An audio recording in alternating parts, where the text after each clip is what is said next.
고린도전서 10장 23절에서 33절입니다.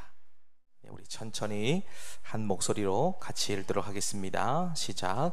모든 것이 가하나 모든 것이 유익한 것은 아니요 모든 것이 가하나 모든 것이 덕을 세우는 것은 아니니 누구든지 자기의 유익을 구하지 말고 남의 유익을 구하라. 무릇 시장에서 파는 것은 양심을 위하여 묻지 말고 먹으라. 이는 땅과 거기 충만한 것이 주의 것임이라. 불신자 중 누가 너희를 청할 때에 너희가 가고자 하거든 너희 앞에 차려놓은 것은 무엇이든지 양심을 위하여 묻지 말고 먹으라. 누가 너희에게 이것이 재물이라 말하거든 알게 한 자와 그 양심을 위하여 먹지 말라. 내가 말한 양심은 너희의 것이 아니요 남의 것이니 어찌하여 내 자유가 남의 양심으로 말미암아 판단을 받으리요. 만일 내가 감사함으로 참여하면 어찌하여 내가 감사하는 것에 대하여 비방을 받으리요. 그런즉 너희가 먹든지 마시든지 무엇을 하든지 다 하나님의 영광을 위하여 하라.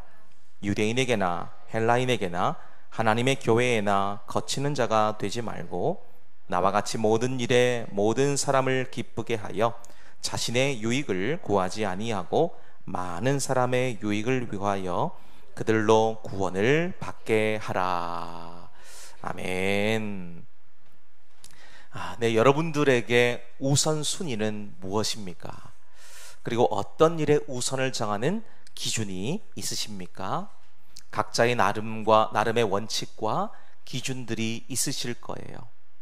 만약 우선되어야 되는 부분이 흔들리거나 바뀌어져 버리면 삶 전체가 흔들리게 되는 경우들이 많이 있습니다. 지금으로부터 5년 전에 온 세상을 휩쓸었던 코로나 팬데믹을 한번 기억해 보십시오.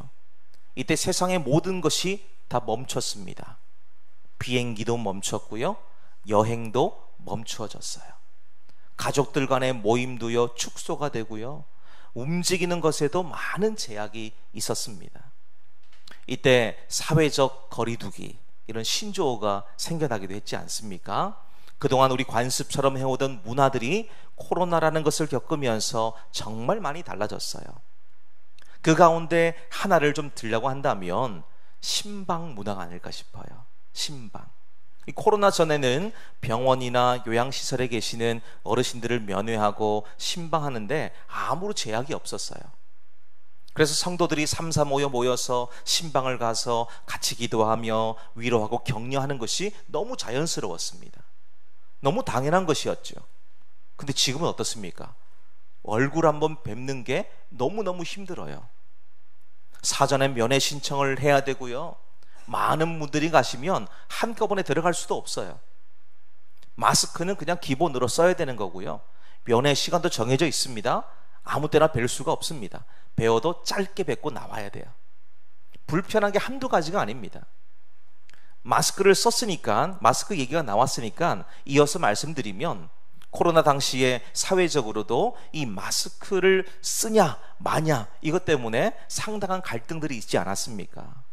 뭐 어떤 분들은 아니 그동안에 마스크 없이 잘 살아왔는데 뭐 이제 와서 마스크 쓰라고 하냐, 답답하고 불편해서 견딜 수 없다, 그냥 코로나 걸리고 말란다, 쓰지도 않으시더라고요. 근데 또 다른 편에서는 어떻습니까? 마스크를 쓰는 것은 나 자신만을 위한 게 아니고 혹시 모를 바이러스로부터 사회적인 약자들을 보호하기 위함이다, 그러니까 써야 된다 외치는 분들도 계셨습니다. 그러니까 이 두 가지가 서로 충돌이 되어서 이웃과의 다툼이 생기기도 하고 갈등이 일어나기도 했습니다. 자, 여러분, 이것은 단순히 마스크를 쓰냐 쓰지 않냐 이 문제만이 아니었습니다. 개인의 자유와 공동체를 향한 배려, 이 두 가지 가치가 정면으로 충돌한 거예요. 자, 이런 우선순위의 충돌이 사회적인 혼란과 대립을 불러오는 것을 우리는 코로나라고 하는 이 시대적인 어떤 사건들을 통해서 우리 모두가 직접 경험하지 않았습니까? 이런 극한의 대립과 혼란, 비단 어제 오늘만의 일이 아니라는 것을 보시게 됐죠. 자, 우리가 보고 계신 성경, 지금 고린도전서가 쓰여진 지는 적어도 2000년 정도의 시간이 흐른 겁니다. 엄청난 과거의 얘기를 지금 하고 있는 거예요. 그런데 보십시오. 이렇게 많은 시간이 지난 그 시간에도, 그 시절에도 오늘 우리와 같은 이 우선순위의 문제로 인해서 고린도 교회가 큰 홍역을 치르고 있어요.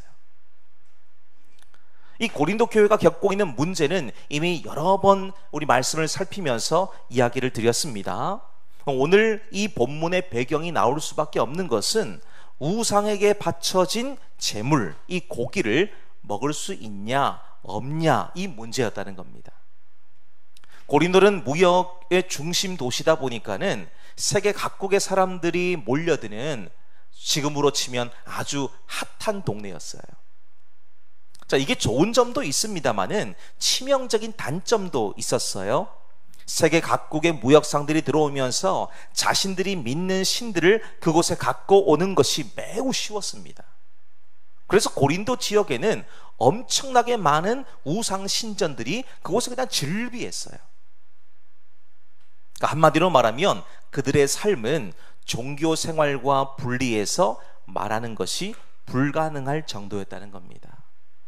그러니까 어떤 특별한 모임이 있거나 어떤 회사나 어떤 기업들이 계약을 해야 되는 상황이면 전부 그런 계약들은 신전에서 일어나는 거예요. 신전에서. 그리고 거기서 나오는 음식들을 보십시오. 당연히 자신들이 믿는 신에게 제물로 바쳐졌던 것들이 주어지는 겁니다. 심지어 시장에서 파는 고기 대부분도 이런 제사, 제의를 마치고 난 이후에 재판매되는 것이 거의 부지기수였습니다. 자, 이런 상황 속에서 고린도 교회의 성도들, 심각한 신앙적 혼란에 빠질 수밖에 없는 거예요. 먹으면 안 돼! 이렇게 말하는 사람들, 그 양심의 가책을 느끼는 사람들이 있다는 겁니다. 먹으면 안 돼! 근데 반대는 또 있어요. 먹어도 괜찮아! 이 자유를 말하는 자들이 서로의 주장을 내세우면서 상대적인 생각과 판단하는 사람들을 정죄하는 겁니다. 비난하는 거예요. 근데 이런 일이 어디서 있습니까? 교회 내에 있는 거예요. 교회 내에. 교회 내가 지금 이런 문제 속에 휘말려 있는 겁니다. 그러니까 주님의 몸된 교회가 얼마나 시끄럽겠습니까? 얼마나 어려움에 사로잡혀 있었겠습니까? 자, 그런데 이런 극심한 갈등 한복판에서 바울은 시대를 초월하는 하나님의 지혜를 가르쳐주고 있죠. 그 지혜가 뭡니까? 오늘 본문의 제목처럼 우선순위를 분명히 정하라는 거예요. 우선순위. 자, 그럼 오늘 하나님께서 우리에게 원하시는 삶의 우선순위는 뭔지를 좀 몇 가지로 살펴보게 되기를 원하는데요. 자, 본문의 말씀 우리 다시 한번 보실까요? 23절, 24절의 말씀을 함께 읽겠습니다. 시작. 모든 것이 가하나 모든 것이 유익한 것은 아니요 모든 것이 가하나 덕을 세우는 것은 아니니 누구든지 자기의 유익을 구하지 말고 남의 유익을 구하라. 아멘. 자, 지금 이 23절, 24절에서 말하고 있는 우선순위를 좀 보십시오. 어떤 우선순위입니까? 나의 유익이 아니라 이웃의 유익을 우선하라는 겁니다. 자, 본문을 보면 먼저 바울이 얘기하는 게 있죠. 모든 것이 가하다 말합니다. 믿음 안에서의 자유를 인정하고 있는 것이지요. 그렇습니다. 우리는 더 이상 이 율법에 갇혀서 이건 부정하고 저건 괜찮다, 이걸 따지는 사람들이 아닙니다. 예수님께서 십자가 대속제물이 되심으로 우리를 모든 것으로부터 자유케 하셨잖아요. 그러니까 저와 여러분에게는 이런 자유가 있습니다. 자, 그렇기 때문에 원론적으로 우상의 제물을 먹는다고 해도 그 행동 자체가 우리 영혼을 더럽힌다거나 구원받지 못하게 만들 수가 없다는 것이지요. 구원하고는 아무 상관이 없다는 거예요.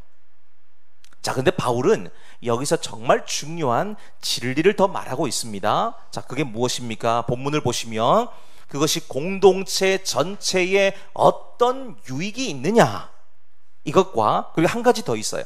나의 행동이 공동체의 믿음을 굳건하게 만드는 것인가, 이 두 가지를 생각하게 만들고 있습니다. 자, 이걸 다른 말로 오늘 본문 말씀 23절 하반절에 보십시오. 덕을 세운다 라고 얘기하죠. 덕을 세운다. 이 말은 집을 짓다, 건물을 건축하다, 이런 헬라어 원문이에요. 그 뜻을 갖고 있습니다. 집을 짓고 건물을 건축할 때 덕을 세운다, 이 말을 사용한다는 겁니다. 내가 지금 하고 있는 이 행동이 마치 건물을 건축하고 집을 짓는 것 같이 믿음을 굳건하게 만드는 일인가? 그런 질문이에요. 그러니까 바울은 오늘 첫 번째 본문에서 분명한 논리로 얘기하죠. 개인의 유익이라는 이 1차원적 질문에 머무는 것이 아니고요, 이웃의 유익이라는 2차원적 질문을 던지고 있는 겁니다. 아브라함을 좀 보세요. 아브라함, 창세기 13장에 나오는 아브라함을 보시면요, 조카 롯과 대립이 생깁니다. 물론 이 두 사람이 직접적으로 부딪힌 건 아닙니다. 그들의 종들이 이제 목양을 하다 보니까, 이제 양떼들을 돌보다 보니까는 서로 목초지가 겹칠 것 아니겠습니까? 그러다 보니까 좋은 풀을 먹여서 좀 자기들의 주인의 재산이 좀 늘어나는 것을 원했는데, 이게 막 겹치다 보니까 막 엉망인 거예요. 그러다 보니까 종들끼리 서로 막 다툼이 생겼습니다. 자, 그러면 사실 지금 누가 우선권을 가지는 게 맞습니까? 아브라함이죠. 아브라함. 당연히 아브라함입니다. 왜냐하면 아브라함이 연장자잖아요. 그리고 족장입니다. 하나님의 약속을 직접 받은 당사자 아닙니까?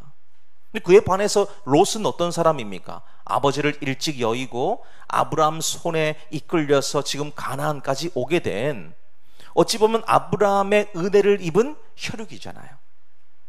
그래서 사실 아브라함이 먼저 자기의 권리를 내세우고 좋은 목초지가 보이는 곳으로 가기를 선택을 해도 누구 한 사람 비난할 사람 없어요. 아브라함의 마땅한 권리이기 때문입니다. 자, 근데 아브라함은 그렇게 하지 않습니다. 자기의 모든 권리를 내어놓습니다. 조카에게 먼저 양보하는 거예요. 선택권을 줍니다.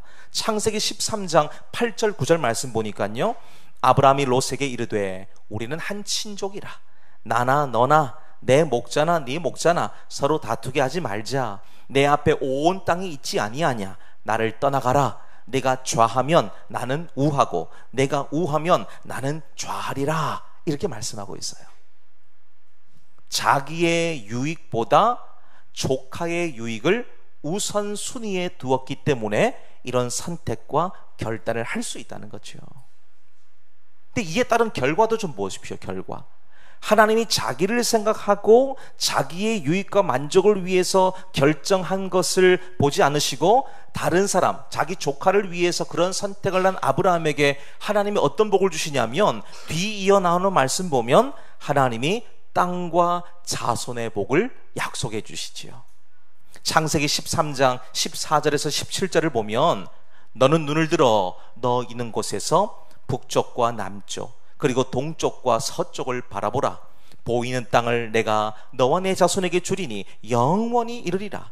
내가 내 자손이 땅에 티끌 같게 하리니 사람이 땅의 티끌을 능히 셀 수 있을진데 내 자손도 세리라. 너는 일어나 그 땅을 종과 횡으로 두루 다녀보라. 내가 그것을 내게 주리라. 그러셨어요. 하나님이 이 모습을 얼마나 어여쁘게 보셨느냐라는 것을 보시게 되지요. 자, 그렇다면 이것이 오늘을 살아가는 우리들에게 무엇을 좀 가르쳐주고 있는지를 좀 보시면 좋겠습니다. 우리가 속한 모든 곳에서도 내 권리, 내 주장, 내 유익을 먼저 성취하려 해서는 안 된다는 것이죠. 그러면서 다른 사람에게 상처를 주고 갈등을 일으키는 말과 행동으로 공동체에 해를 끼쳐서는 안 된다는 겁니다. 하나님께서는 오늘 내 목소리를 내고 내 힘 자랑하는 것보다 공동체의 생명과도 같은 이 사랑과 평안이 나를 통해서 이루어지기를 원하시거든요. 사랑과 평안. 그러니까 저와 여러분이 가는 곳마다 우리는 피스메이커가 돼야 돼요. 피스메이커. 평안을 주는 사람이 되어야 된다는 겁니다. 근데 우리가 가는 곳마다 트러블 메이커, 불평이 생기고 문제가 생기고 고통이 생긴다고 생각해 보십시오. 여러분들을 초대하시겠습니까? 아무도 여러분하고 가까이 하려고 하지 않습니다. 부디 저와 여러분은 하나님의 은혜 가운데 있어 우리가 가는 곳마다 하나님의 영광과 유익을 전달할 수 있는 그런 복된 삶으로 온전하게 쓰임받게 되시기를 축복합니다. 두 번째 보시겠습니까? 28절에서 30절의 말씀 우리 함께 읽도록 하겠습니다. 시작. 누가 너희에게 이것이 재물이라 말하거든 알게 한 자와 그 양심을 위하여 먹지 말라. 내가 말한 양심은 너희의 것이 아니요 남의 것이니 어찌하여 내 자유가 남의 양심으로 말미암아 판단을 받으리요. 만일 내가 감사함으로 참여하면 어찌하여 내가 감사하는 것에 대하여 비방을 받으리요. 아멘. 자, 두 번째 보십시오. 우리 읽으셨던 본문의 말씀을 보시면 나의 자유가 아니라 상대방, 그러니까 믿음이 상대적으로 약한 자들을 얘기합니다. 이 상대방의 양심을 우선하라는 것이죠. 자, 앞서 보셨던 첫 번째가 이웃을 향한 적극적인 배려였다고 한다면 지금 보시는 두 번째 원리는 믿음이 약한 자를 향한 소극적인 보호에 가깝다는 겁니다. 그러니까 이 부분은 앞선 것보다 훨씬 더 구체적이고요, 민감한 문제라고 보실 수 있습니다. 자, 지금 바울이 25절과 27절을 통해서 대단히 현실적인 지침을 말해주고 있지 않습니까? 자, 시장에서 고기를 살 때에 혹시 이 고기가 신전의 제물로 바쳐졌던 것 아니냐? 묻지 말라는 거예요. 묻지 말라는 겁니다. 신앙이 없는 불신 친구 집에 식탁 초대를 받았을 때에도 차려진 음식을 의심하지 말고 그저 감사함으로 먹으라 얘기하죠. 왜냐하면 26절 보십시오. 이미 모든 것이 누구의 것입니까? 주님의 것. 주님의 것이기 때문이죠. 그러니까 믿음이 강한 사람들은 그게 우상의 제물이든 아니든 매이지 않을 수 있다는 거예요. 자, 그런데 28절을 보시면 갑자기 상황이 바뀝니다. 달라져요. 바울이 지금 뭐라 그럽니까? 누가 너희에게 이것이 재물이라 말하거든 알게 한 자와 그 양심을 위하여 먹지 말라 그러죠. 새 번역 성경에서 찾아보니까요, 그러나 어떤 사람이 이것은 제사에 올린 음식입니다 하고 여러분에게 말해주거든 그렇게 알려준 사람과 그 양심을 위해서 먹지 마십시오 라고 되어져 있어요. 자, 어떤 이유 때문일까요? 갑자기 고기가 부정해졌기 때문입니까? 아닙니다. 바울의 말을 빌리면 지금 알게 한 자와 그 양심을 위함이죠. 알게 한 자와 그 양심을 위한 것. 즉 다시 말하면 내 신념 때문이 아니라 그 말을 해준 그 사람의 연약한 양심을 보호하기 위함이라는 겁니다. 지금 내 옆에 앉은 사람이 이제 막 세상적 문화를 버리고 교회로 나온 초신자일 수도 있잖아요. 그러니까 아직까지 이방 제단에 드려졌다가 나온 고기는 두려움과 죄책감의 음식이 될 수 있다는 겁니다. 아이고, 이건 먹어도 되나? 이거 먹다가 혹시 벌 받는 거 아니야? 이거 먹으면 괜히 그냥 소화 안 되고 배탈 나는 거 아니야? 그런 마음이 들 수 있다는 거예요. 그게 나쁜 건 아닙니다, 여러분. 그런 마음 충분히 들 수 있잖아요. 자, 그런데 성도가 자기는 아무렇지 않다라고 생각을 하고 그냥 그런 고기를 사서 먹는 모습을 아직까지 믿음이 어리고 약한 자가 본다면 큰 시험에 들 수가 있기 때문이죠. 그러면서 그 사람이 뭐라 생각하겠습니까? 아, 기독교도 결국 우상 숭배하는 것과 다르지 않는구나. 그렇게 말을 하면서 오해와 실망에 빠질 수가 있다는 것이죠. 그리고 또한 아직까지 먹어도 되나 안 되나 이 문제로 마음이 갈등하면서 아직 마음에 확정이 되지 않고 준비가 되어지지도 않았는데 먼저 믿은 사람이 양심에 자기는 아무 거리낌 없는 모습을 보이면서 먹어버리게 되면 나도 먹어야 되나 보다 싶어가지고 따라 먹는 거죠. 그럼 결국 이 준비가 안 된 사람은 깊은 죄책감에 시달리다가 결국 믿음의 자리에서 이탈할 수가 있다는 겁니다. 나는 지금 아무렇지 않게 행동을 했습니다마는 나의 이 자유가 한 사람의 영혼을 실족시키는 걸림돌이 될 수 있다는 거예요. 여러분, 이건 너무 대단히 중요한 겁니다. 특별히 우리 신앙인들에게 있어서는 이건 너무나도 중요한 문제예요. 그 바울이 8장 12절에 우리 이미 살폈는데요, 8장 12절에서 이렇게까지 말합니다. 이같이 너희가 형제에게 죄를 지어 그 약한 양심을 상하게 하는 것이 곧 그리스도께 죄를 짓는 것이니라. 주님은 지금 뭐라 얘기합니까? 이 지금 말씀 속에서 뭐라 얘기합니까? 사랑의 결핍도 죄라고 규정하시죠. 사랑의 결핍도. 그러니까 나는 먹을 수 있어요. 그런데 그게 그냥 내가 먹을 수 있다는 이유만으로 막 그냥 먹게 되면 상대적으로 아직도 믿음이 약한 자들은 그 모습 바라보면서 뭐라 그럽니까? 아, 주님 믿어봤자 별 볼 일 없네 라고 생각할 수 있다는 겁니다. 근데 사랑으로 그 사람을 보듬게 되면 어떤 일이 생길까요? 내가 먹을 수 있지만 당신을 위해서 내가 참겠습니다. 내가 그것 말고 다른 걸 하겠습니다 라고 말할 수 있다는 것이죠. 하나님의 형상대로 지음받았고 그리스도의 피로 하나 된 우리들이 그분의 형상을 보이지 못하고 내가 받은 그 무한한 사랑을 이어가지 못하는 것, 마땅히 주님을 대적하는 것과 같기 때문에 8장 12절에서는 이걸 죄라고 규정하고 있습니다. 그래서 바울도 9장에 보면 자기가 사도로서 누릴 수 있었던 많은 권리들과 자유들, 이걸 지금 얘기하거든요. 그런 다른 사도들이나 베드로처럼 교회로부터 재정적인 지원을 받을 권리가 있었습니다. 그가 이방인의 사도로 파송받았잖아요.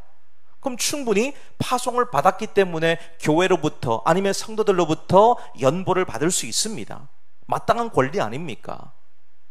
결혼해서 아내를 데리고 다니면서 사역할 권리도 있었습니다. 그리고 목양에만 전념해서 직업을 가진 이 자비량 사역과 노동을 하지 않을 권리도 있었습니다.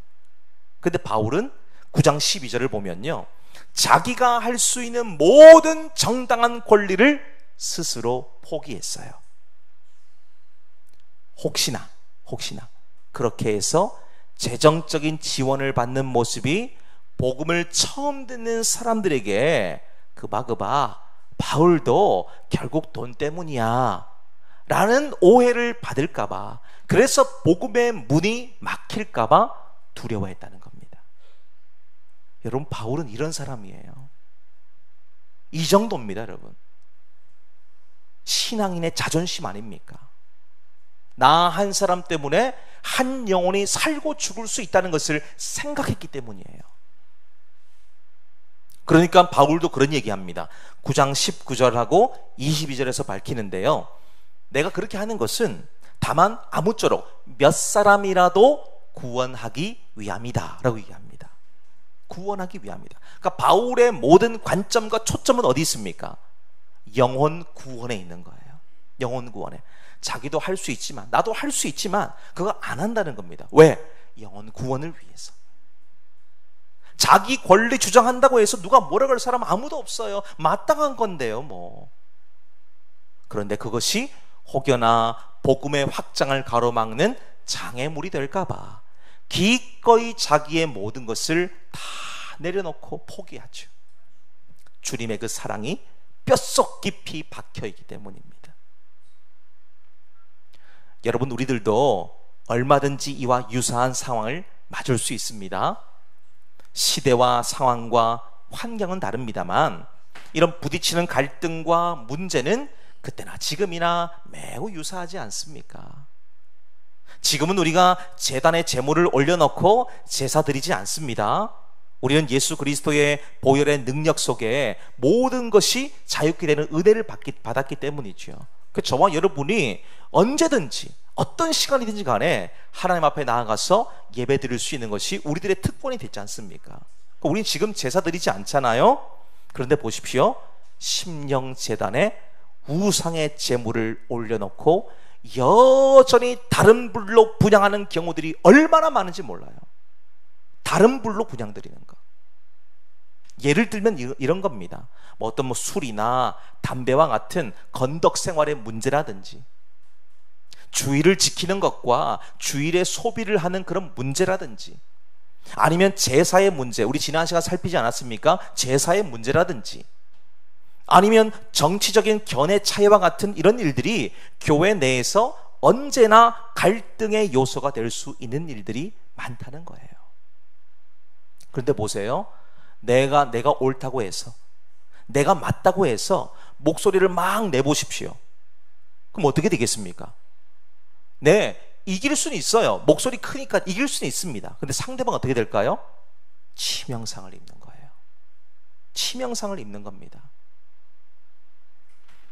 다른 누군가에는 심각한 문제가 생길 수 있다는 거예요. 자, 이때 그러면 성숙한 성도라고 한다면 어떻게 하는 것이 가장 지혜롭고 복되겠습니까?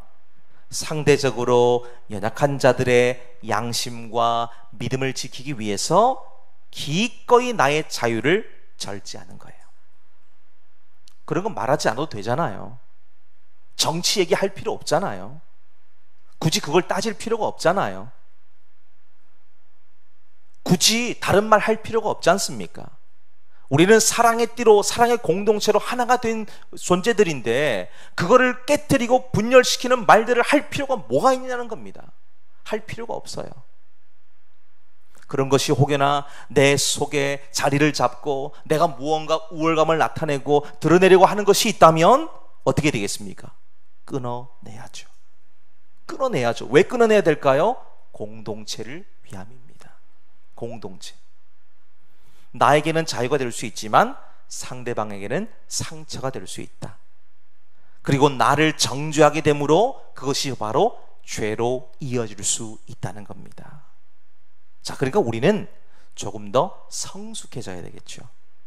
신앙과 믿음의 우선순위를 잘 정해야 더 이상 혼란스러워지지 않을 수 있다는 것입니다.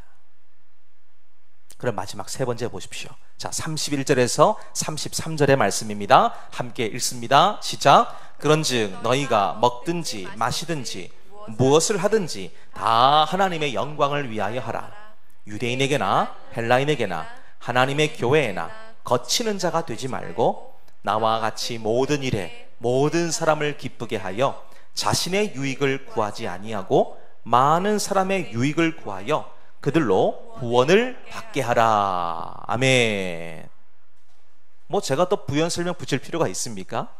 오늘 본문을 보시면 정확히 나오죠. 뭐라고 얘기합니까? 모든 것보다 하나님의 영광이 우선이다. 하나님의 영광이 우선이다. 자, 지금 우선순위의 모든 논쟁을 끝낼 수 있는 최상위 우선순위를 말해주고 있죠. 바로 하나님의 영광이라는 겁니다.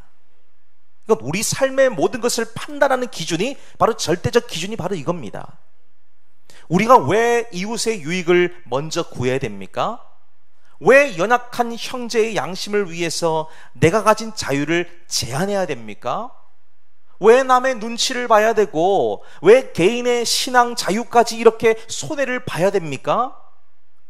내 마음대로 한다고 해서 자유가 있거나 좋은 것이 아니기 때문이에요. 때로는 내 것을 내어줄 수도 있어야 합니다. 내 것을.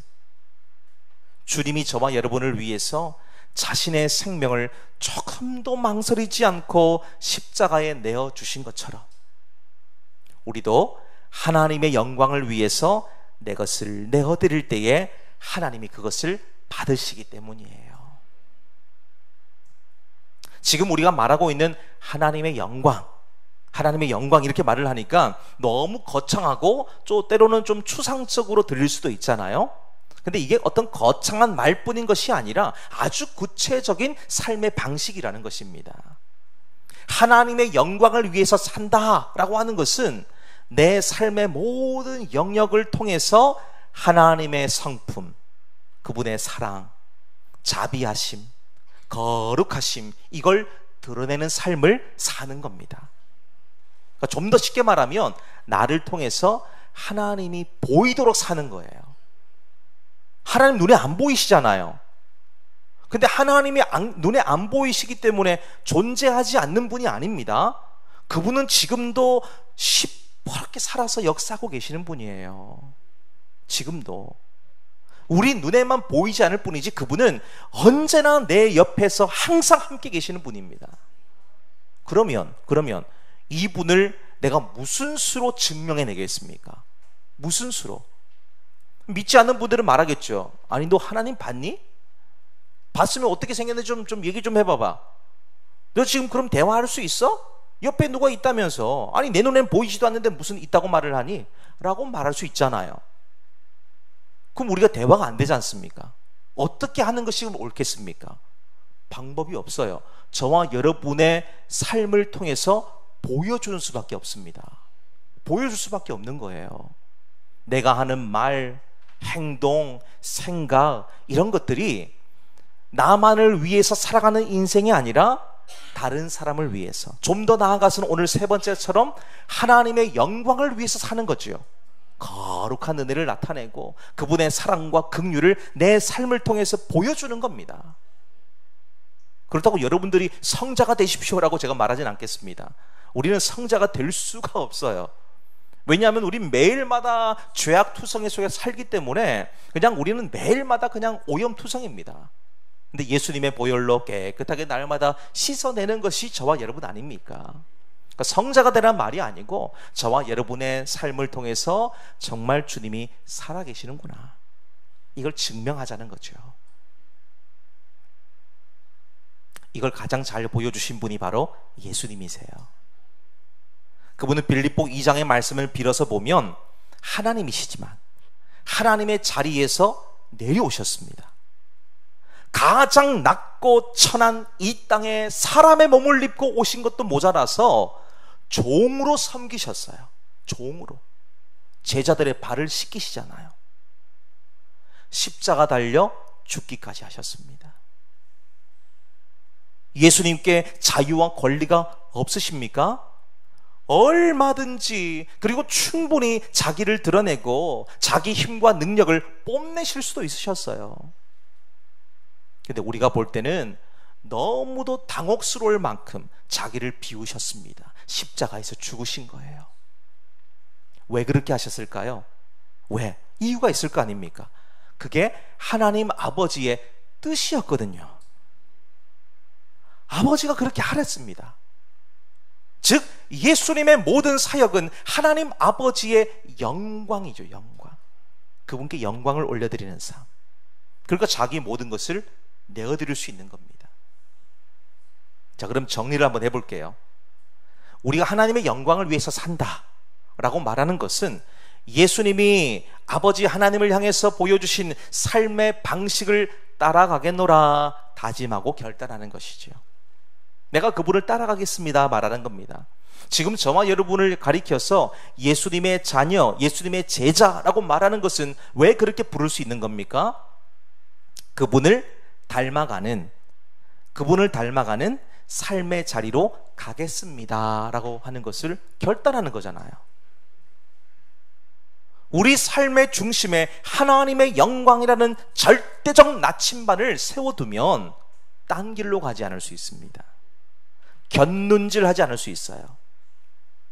오늘 고린도 교회가 보여주고 있는 이 분열과 다툼, 서로 정죄하고 비난하는 모든 것들이 그렇게 되면 갈등이 멈추어지게 되죠. 싸움은 끝나게 됩니다. 왜냐하면 내 것을 내가 포기하기 때문이죠. 하나님의 영광은 우리 모든 행동을 거르는 최종적인 걸음망과도 같습니다. 그러니까 직업을 선택할 때도, 자녀들이 좋은 배필을 만나서 결혼하려고 할 때도, 공부를 할 때도, 기도와 전도를 할 때도 이것이 하나님의 영광이 될 것인가, 이걸 생각하면 어렵지 않게 답을 내릴 수가 있어요. 이게 정말 하나님의 영광을 위한 것일까? 하나님이 영광을 받으실까? 생각하게 되는 것이죠. 여러분, 우리는 오늘 말씀의 제목처럼 분명한 우선순위를 정하실 수 있어야 됩니다. 그 순서를 보시면 결국에는 나의 유익과 자유는 어디 있습니까? 제일 끝에 있어요. 제일 끝에 있습니다.